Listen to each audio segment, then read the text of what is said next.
of class level. Today I am here to give book review on the book The Art of War. This is donated by our alumni Mr. Sripadram sir, who is well known for his motivational lectures in two Telugu states. First, this book is a timeless classic exposure for leadership qualities, strategy making and physiology of conflicts.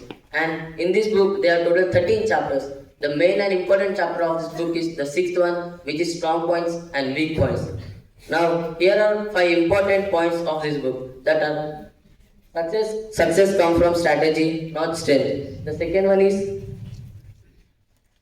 know yourself and your enemy. The third one is win with minimal conflict. The fourth, adapt to changing circumstances. The fifth one is a good leader ensures discipline and moral.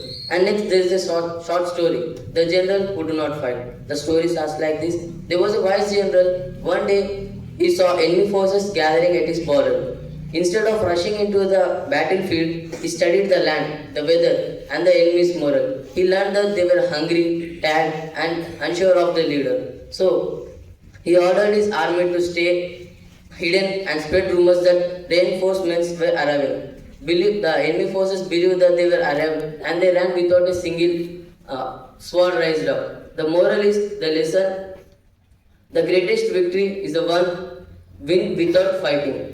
And the last is the important statement of this book. If you know the enemy and yourself, you need not worry, you need not fear the result of 100 battles. At last, it is an ideal for everyone who wants to outthink and outflank the opposition. Thank you.